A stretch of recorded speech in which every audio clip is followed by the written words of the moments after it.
الشيطان الرجيم.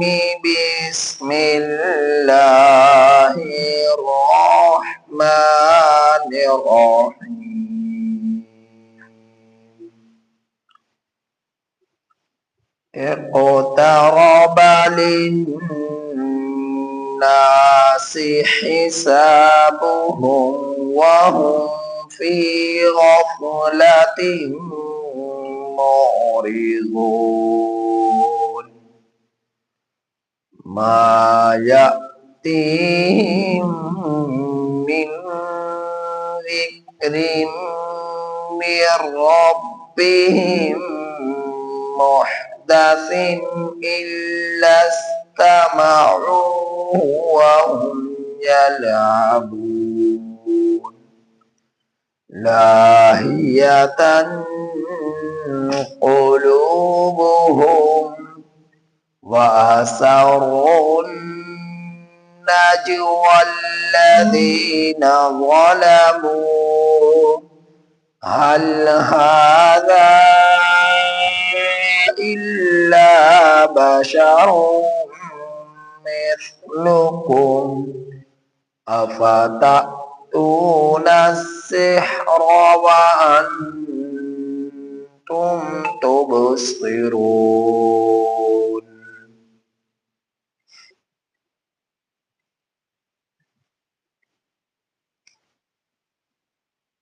یہ سورہ انبیاء کی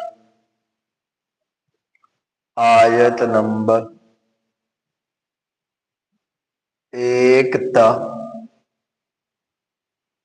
3 آپ حضرات کے سامنے تلاوت ہوئے. ان آیات کریمہ کا ترجمہ یہ ہے: اقترب، قریب آ چکا، للناس، لوگوں کے لیے، حساب، ان کا حساب. اقترب، قریب آ چکا، لوگوں کے لیے ان کا حساب. وَهُمْ فِي غَفْلَةٍ مُعْرِضُونَ، اور لوگ غفلت میں پڑے ہوئے، اعراض کرنے والے.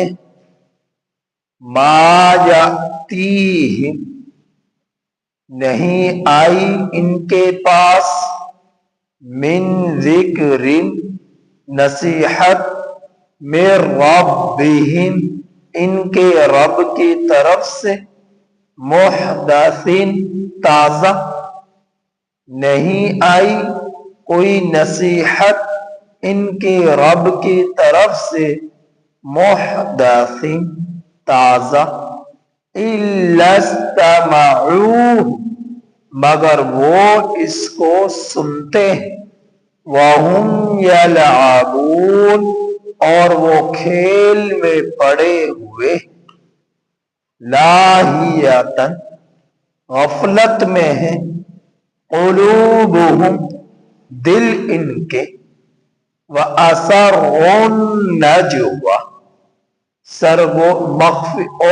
مخفی سرگوشیاں کرتے ہیں، الذین ظلموا، وہ لوگ جنہوں نے ظلم کیا.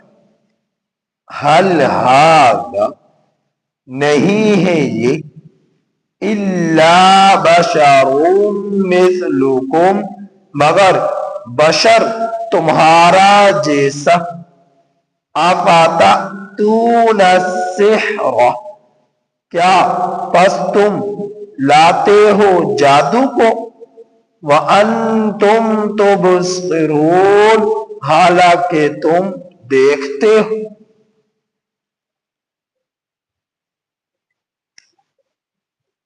یہ سورہ انبیاء ہے.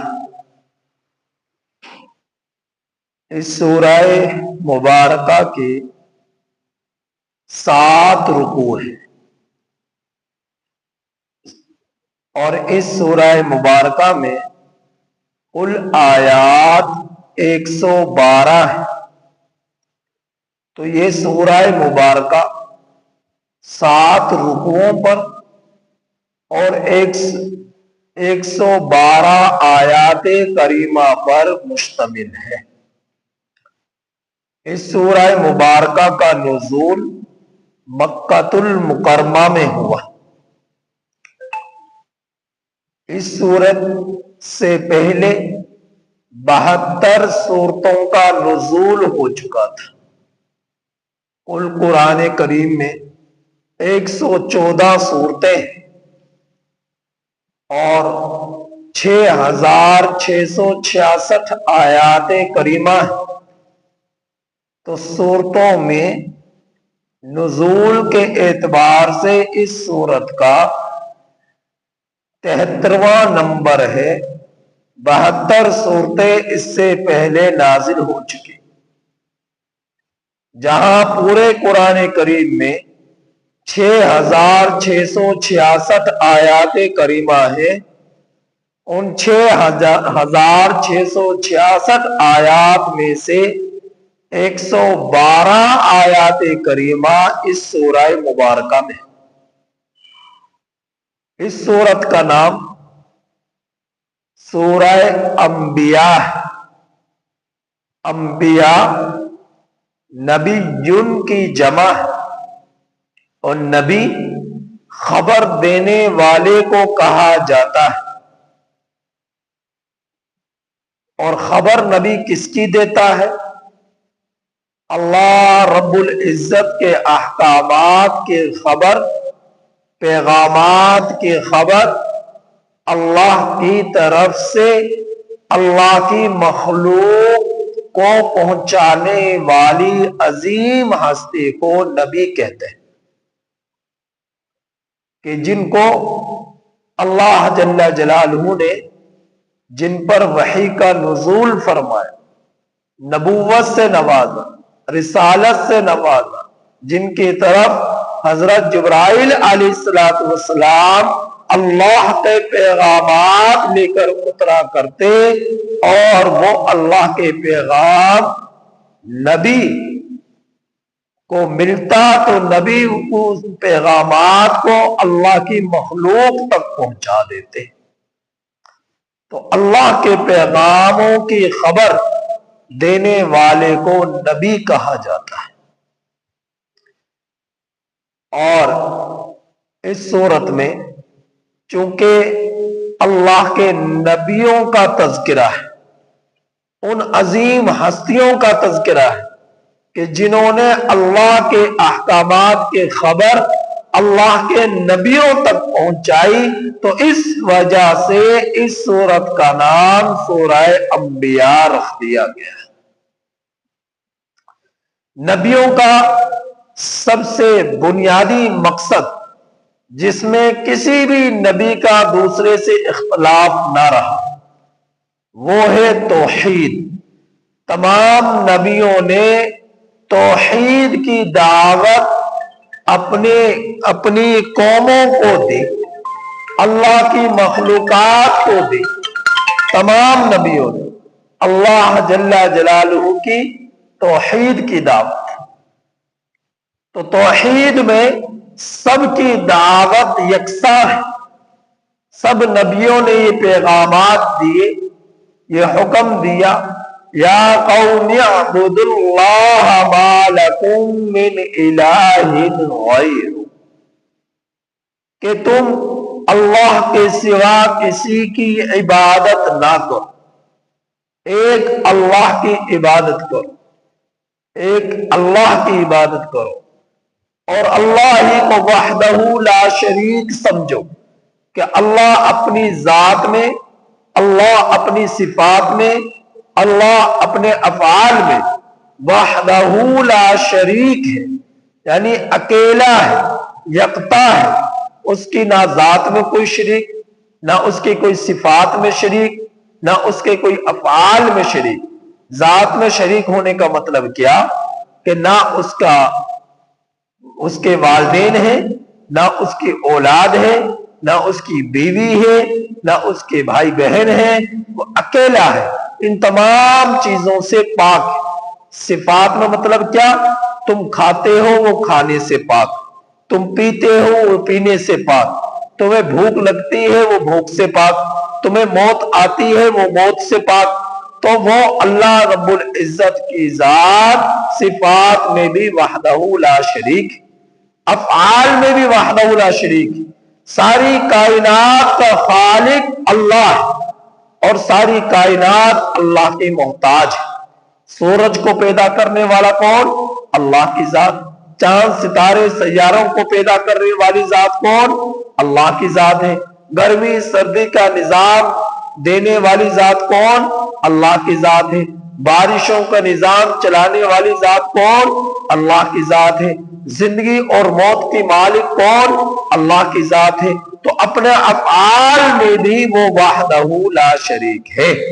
تو اللہ رب العزت کے لیے یہ نظریہ ہر ایک کا ہونا چاہیے کہ اللہ نہ اپنی ذات میں کسی کو شریک ٹھہراتا ہے، نہ اپنی صفات میں اللہ کے کوئی شریک ہے، نہ اللہ کی جو ہے افعال میں کوئی اللہ رب العزت کے شریک ہے۔ تو اللہ رب العزت وحدہ لا شریک ذات ہے۔ تو ان سورہ مبارکہ میں توحید جو اللہ رب العزت نے پیغمبروں نے دعوت دی، اس میں تمام پیغمبروں کا اس بات توحید کے معاملے میں اتفاق ہے، اور ایک ہی دعوت رہی، ایک ہی عقیدہ رہا، ایک ہی نظریہ رہا ہے، دعوت ہے توحید کے سلسلہ میں۔ تو تمام نبیوں کی یہ دعوت رہی۔ تو اس سورہ مبارکہ کی ابتدائی آیات کریمہ میں اللہ رب العزت فرما رہے کہ اقترب للناس، قریب آ چکا لوگوں کے لیے، حسابہ، ان کا حساب، لوگوں کے لیے ان کا حساب قریب آ چکا ہے۔ آج دنیا کے اندر مختلف نصاب ہے، آج دنیا کے اندر بہت سارے شعبہ جات میں مختلف نصاب ہے، اور لوگ اس نصاب کی تیاریاں کرتے ہیں، اور جوں امتحان قریب آتا ہے لوگوں کی فکر، لوگوں کی جو ہے فکر اور تڑپ بڑھتی چلی جاتی ہے، بڑھتی چلی جاتی ہے، بڑھتی چلی جاتی ہے۔ راتوں کو بھی محنت کر رہے ہیں، دن میں بھی محنت کر رہے ہیں۔ جوں امتحان قریب آتا ہے فکریں بڑھ جاتی ہیں، اور کوئی کام نہیں سوجھتا، یا فکر میں لگے ہوئے کسی طرح امتحان میں کامیاب ہو جائے، امتحان میں کامیاب ہو جائے، سوالات کے جوابات ہمیں آ جائے، سوالوں کے جواب ہم درست لکھا ہے، درست یہ دے کر آ جائے۔ اب یہی فکر سوار ہے دماغ پر، دل پر، یہ دنیا کے امتحانات کی فکر ہے۔ اللہ آخرت کے امتحان کے بارے میں فرما رہے اقترب للناس حسابہ، قریب آ چکا لوگوں کے لیے ان کا حساب۔ یہ اللہ جل جلالہ آخرت کے بارے میں فرما رہے، کتنا قریب آ چکا؟ یہ اللہ کے علم میں بہت قریب آ چکا۔ اللہ نے جب یہ کہہ دیا کہ قریب آ چکا حساب، امتحان، تو ہم لوگوں کی فکریں بڑھ جانی چاہیے۔ ہم نے آخرت کی فکر کو دور کر دیا اور دنیا کی فکروں کو اپنے اوپر غالب کر لیا۔ تمہارا رب تم سے یہ کہہ رہا ہے کہ تمہارا حساب تمہارے قریب آ چکا، لہذا اس حساب کی فکر میں لگ جاؤ۔ اگر برائیاں کر رہے ہو، برائیوں سے نیکیوں کی طرف لوٹ آؤ۔ زنا کر رہے ہو، زنا سے توبہ کر کر لوٹ آؤ۔ شراب پی رہے ہو، شراب سے توبہ کر کر لوٹ آؤ۔ اور رشوت لے رہے ہو، رشوت سے توبہ کر کر لوٹ آؤ۔ بے نمازی ہو، نمازی بن جاؤ۔ اور رمضان کے روزے چھوڑتے ہو، روزے دار بن جاؤ۔ اب تک جھوٹ بولتے ہو، سچ بولنے والے بن جاؤ، اب تک قتل و غارت کرتے ہو، قتل و قتال کرتے ہو، اب توبہ کر لو اور قتال سے باز آ جاؤ، اب تک دلوں میں نفرتیں ہیں، دلوں کو صاف شفاف کر لو اور اللہ رب العزت کی طرف لوٹ آؤ، اپنے حساب کی فکر میں لگ جاؤ۔ اگر اب تک حرام کمائی ہے، حرام سے توبہ کر لو اور رزق حلال کی تلاش میں لگ جاؤ، اللہ رب العزت بہت جلد تمہارا حساب لینے والے ہیں، تمہارا امتحان لینے والے ہیں۔ تم امتحان میں کہیں ناکام نہ ہو جاؤ، لہذا امتحان کی تیاری میں لگ جاؤ۔ تو دنیا کے امتحانات کی فکر جس قدر ہمارے اندر ہوتی ہے، آخرت کے امتحان کی فکر اس سے ہزاروں نہیں کروڑوں گنا زیادہ ہمارے اندر ہونی چاہیے کہ آخرت کے حساب میں کہیں ہم فیل نہ ہو جائے، آخرت کے امتحان میں کہیں ہم ناکام نہ ہو جائے۔ تو اس قدر ہمارے مردوں میں، ہماری عورتوں میں، ہمارے جوانوں میں، ہمارے بوڑھوں میں یہ فکر سر سے لے کر پاؤں تک پوری طرح مسلط ہو چکی ہو کہ اللہ کے سامنے ایک دن کھڑا ہونا ہے، اللہ کو حساب دینا ہے۔ جو کچھ دنیا کے اندر کر کر آئے ہیں تو اللہ فرما رہا ہے کہ تمہارا حساب اے انسانوں بہت قریب آ چکا ہے، لہذا حساب کی فکر میں لگ جاؤ، امتحان کی فکر میں لگ جاؤ، اس کی تیاری میں لگ جاؤ۔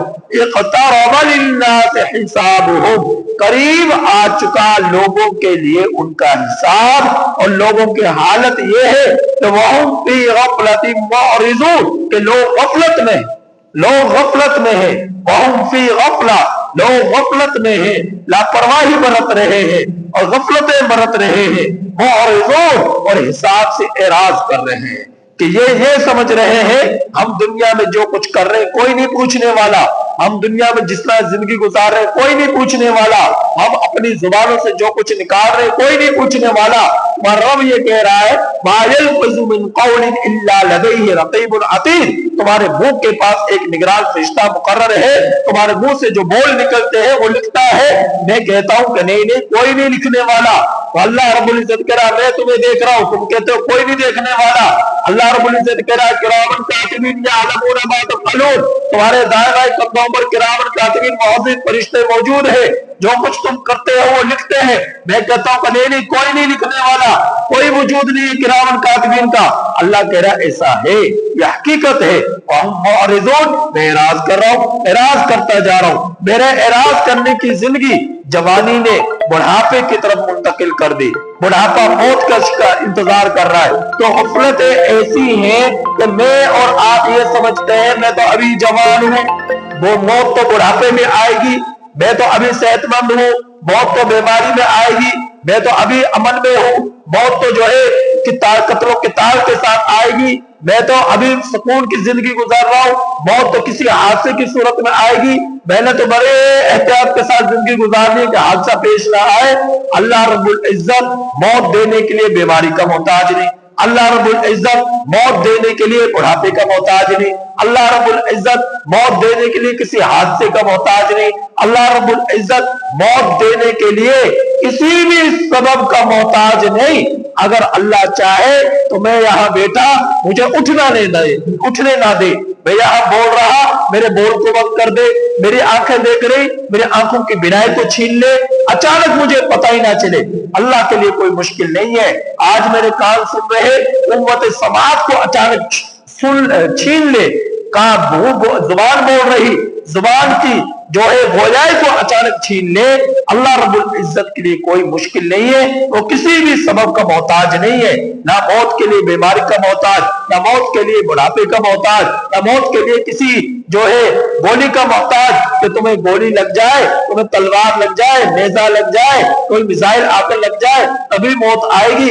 اللہ رب العزت ان چیزوں کا محتاج نہیں ہے۔ تم صحیح سالم رات کو سوتے ہو اٹھ نہ سکو، اللہ رب العزت کے لیے کوئی مشکل نہیں۔ تم صحیح سالم اپنے گھروں سے نکلو واپس لوٹ کر نہ آؤ، اللہ کے لیے کوئی مشکل نہیں۔ تم صحیح سلامت صحیح صحت مند ہو اور تمہارے دور تک بھی کبھی کوئی بیماری تمہارے قریب نہ پھٹکی اور اچانک اللہ کا حکم آ جائے اور تمہیں موت آ جائے، اللہ کے لیے کوئی مشکل نہیں۔ اللہ فرما رہا ہے وَهُمْ فِي غَفْلَةٍ، تم غفلت میں ہو، مُعْرِضُونَ، اعراض بھی کرنے والے ہو، آخرت سے غفلتیں برت رہے ہو، دین اسلام سے لاپرواہیاں برت رہے ہو، موت سے غفلت ہے، تمہیں کوئی فکر نہیں کہ موت کی تیاری بھی کرنی ہے، اللہ کے ہاں پیشی بھی ہونی ہے، حساب بھی ہونا ہے، اچھائی اور برائیاں اللہ رب العزت ایک دن ساری جو ہمارے زندگی بھر کے اعمال محفوظ کیے ہوئے ہیں ہمارے سامنے پیش کر دیں گے۔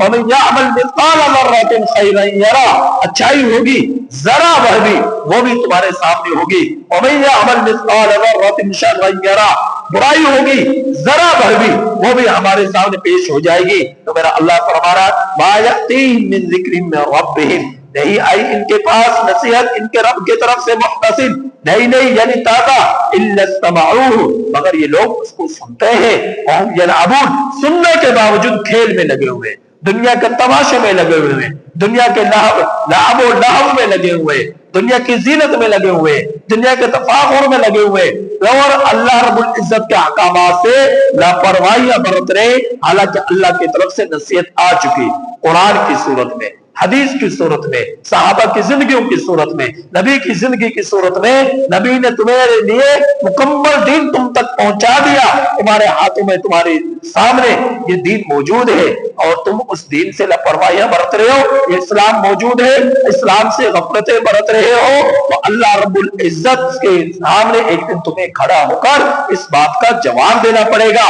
تو یہ لوگ کہتے ہیں کہ یہ تو کوئی نصیحت نہیں آئی، نہیں نصیحت ہے، سنتے بھی ہیں، کھیل میں بھی لگے ہوئے ہیں، لاہیۃ قلوبہم، دل بھی غفلت میں پڑے ہوئے ہیں، واسروا النجوى، اور آہستہ آہستہ مخفی سرگوشیاں کرتے ہیں، اور یہ لوگ کہتے ہیں ظالم لوگ هل هذا الا بشر مثلکم، نبی کریم صلی اللہ علیہ وسلم تو تمہارے جیسے انسان ہے، نبی کو تو بشر نہیں ہونا چاہیے، نبی کو تو هل هذا الا بشر مثلکم، بشر نہیں ہونا چاہیے تھا، نبی تو کوئی پیغمبر ہوتا، کوئی فرشتہ ہوتا، نبی تو کوئی آسمانوں سے اترتا، فرشتہ بن کر آتا، اور فرشتہ جو ہے وہ ہمیں دین سکھاتا، وہ ہمیں اسلام سکھاتا۔ تو اس بات کا انکار، بشریت کا انکار کوئی آج کے دور میں نہیں ہے، آج کے دور میں جس طرح آپ صلی اللہ علیہ وسلم کے بشر ہونے کا انکار کرتے ہیں اور کہتے ہیں کہ نبی کریم صلی اللہ علیہ وسلم تو نور ہی نور ہے، بشر نام کی کوئی چیز نہیں ہے، تو جس طرح آج کے دور کے اندر اس کا انکار ہے، اس سے پہلے بھی تمام نبیوں کے بارے میں یہ انکار ہوتا رہا ہے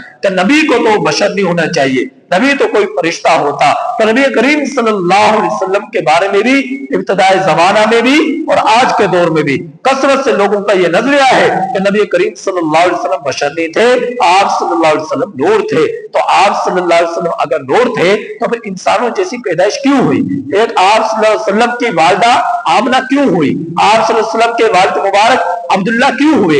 آپ صلی اللہ علیہ وسلم کا چچا جان ابو طالب کہاں سے آگے؟ آپ صلی اللہ علیہ وسلم کے دادا عبد المطلب وہ کہاں سے آگے؟ آپ صلی اللہ علیہ وسلم کے بیٹے ابراہیم کہاں سے آگے؟ آپ صلی اللہ علیہ وسلم کے بیٹے قاسم کہاں سے آگے؟ آپ صلی اللہ علیہ وسلم کے بیٹے طیب طاہر کہاں سے آگے؟ آپ صلی اللہ علیہ وسلم کی بیٹی فاطمہ کہاں سے آگئی؟ آپ صلی اللہ علیہ وسلم کے بیٹا رقیہ جو ہے ام کلثوم رضی اللہ تعالیٰ عنہ، فاطمہ زہرا رضی اللہ تعالیٰ عنہ، حضرت زینب رضی اللہ تعالیٰ عنہ، یہ کہاں سے آگئی یہ بیٹیاں؟ کہ کن کو ہوتی ہے؟ فرشتوں کی بیٹیوں کے نام سنے تم نے؟ فرشتوں کے ماں باپ کے نام سنے تم نے؟ فرشتوں کے بہن بھائیوں کے نام سنے تم نے؟ پھر آپ صلی اللہ علیہ وسلم جو ہے تین دن تک اپنے پیٹ پر پتھر کیوں باندھ رہے؟ آپ صلی اللہ علیہ وسلم کئی مہینے فاقوں سے کیوں گزار رہے؟ آپ صلی اللہ علیہ وسلم کو بھوک کیوں لگی؟ پیاس کیوں لگی؟ آپ صلی اللہ علیہ وسلم کے گھر کے اندر کئی دنوں تک چولہا نہیں جلا، بھوک کی وجہ سے ستو کی روٹی کھانے والی کون عظیم ہستی تھی؟ جو کی روٹیاں کھانے والی کون عظیم ہستیاں تھی؟ خون کس کا بہا؟ دانت مبارک کس کے شہید ہوئے؟ سر مبارک کس کے شہید ہوا؟ وفات میں کون شریک ہوئے؟ آپ صلی اللہ علیہ وسلم کو زخم ہوا، رقیہ رضی اللہ عنہ وفات پائی، ام کلثوم رضی اللہ عنہ وفات پائی، تو آنکھوں سے آنسو کس کے بہے ہیں؟ دل کس کا تڑپا ہے؟ کلیجہ کس کا پھٹا ہے؟ صحابہ کو تدفین کرنے قبر میں اتارنے والے کون تھے؟ نبی کریم صلی اللہ علیہ وسلم کی ذات اقدس تھی، آپ صلی اللہ علیہ وسلم کی ذات اقدس تھی، بکریاں چرانے والے کون؟ نبی کی ذات۔ اور ماں کی چھاتی سے دودھ پینے والے کون؟ نبی کی ذات۔ نبی کریم صلی اللہ علیہ وسلم کو گود میں کھلانے والے کون؟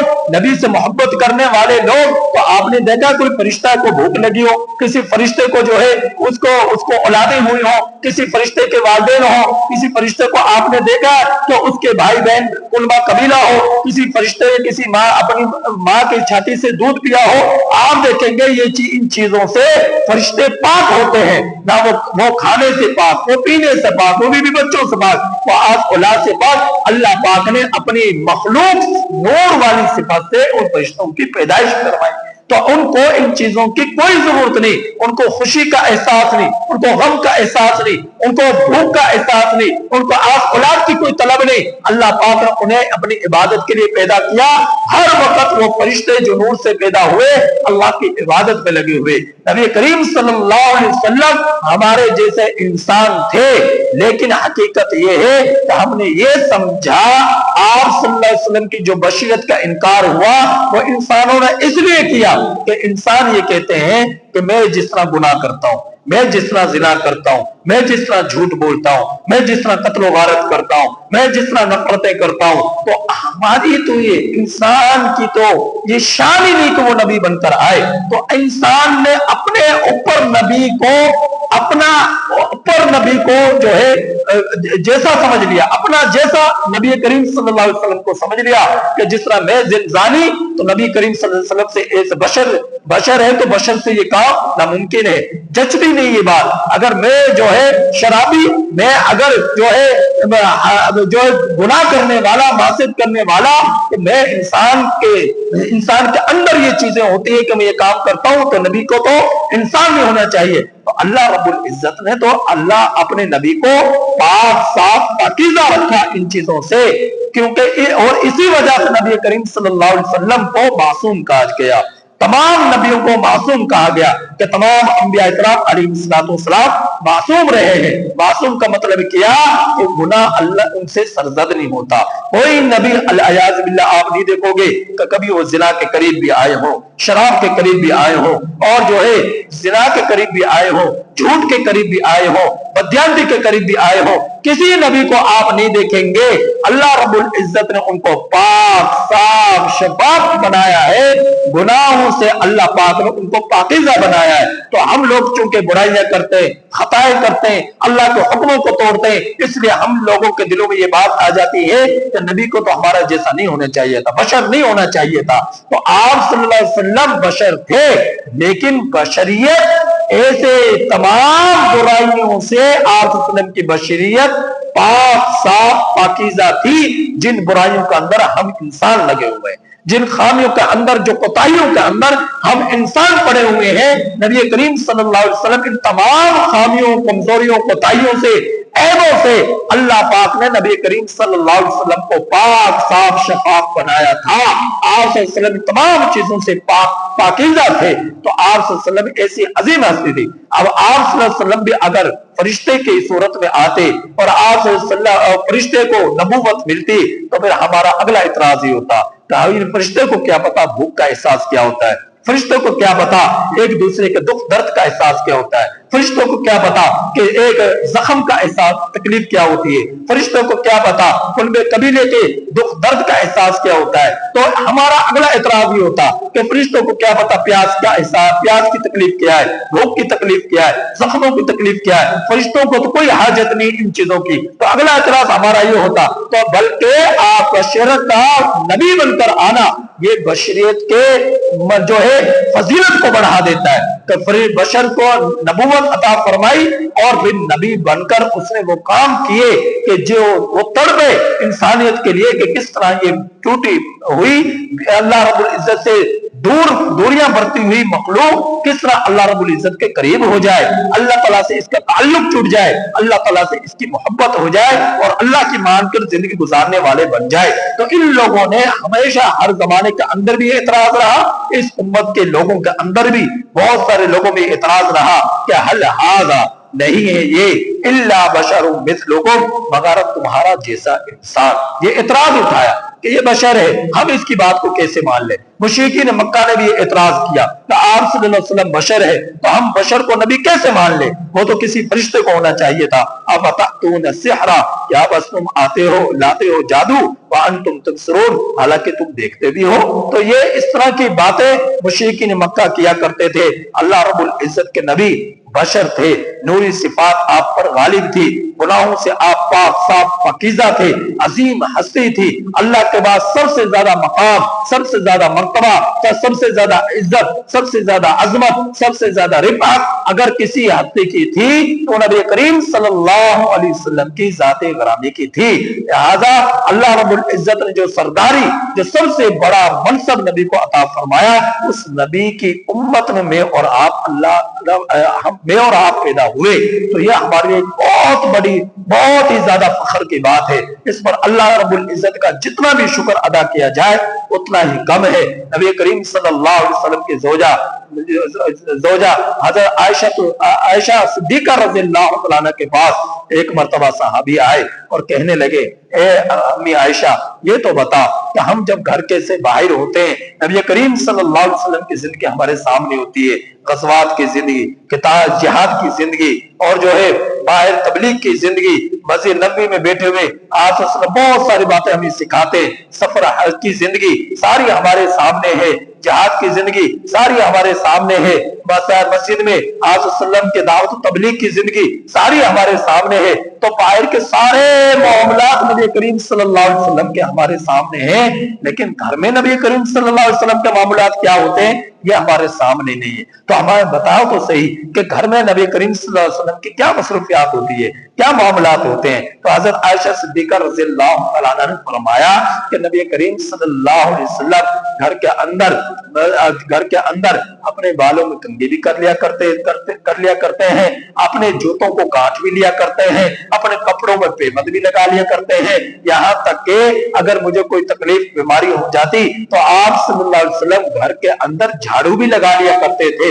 تو گھر کے اندر جو کام کاج ہوتے ہیں، برتن وغیرہ دھونا یا جھاڑو لگانا یا کپڑوں کو پیوند لگانا یا جوتوں کو گانٹھنا، آپ صلی اللہ علیہ وسلم کو جو کام بھی گھریلو دیکھتے کہ یہ کام خراب ہے اس کو ٹھیک کرنا ہے، تو آپ صلی اللہ علیہ وسلم اپنے دستے مبارک سے خود وہ تمام کے تمام کام بھی کر لیا کرتے تھے۔ تو آپ صلی اللہ علیہ وسلم جیسی عظیم ہستی اگر اپنے گھر میں جھاڑو لگا سکتی ہے تو ہم مردوں کی شان میں کیا فرق پڑتا ہے؟ اگر آپ صلی اللہ علیہ وسلم جیسی عظیم ہستی اپنے گھر میں رہ کر اپنے جوتوں کو جو ضرورت کی برابر کاٹ لیتی ہے تو ہم مردوں کو کیا ہماری شان میں فرق پڑتا ہے؟ اگر آپ صلی اللہ علیہ وسلم جیسی عظیم ہستی اپنے گھر کے کام کاج کر لیا کرتی ہے تو ہم مردوں کی شان میں کیا فرق پڑتا ہے؟ اگر میں گھر کے اندر اگر بیوی بیمار ہے تو میں برتن دھو لوں، اگر بیوی بیمار ہے تو میں جھاڑو لگا لوں، اگر بیوی بیمار ہے تو میں اپنے گھر میں اپنے کپڑوں کو دھو لوں، اپنے بچوں کو کپڑوں کو دھو لوں، تو میری شان میں کیا فرق پڑتا ہے جب نبی کی شان میں کوئی فرق نہ پڑا؟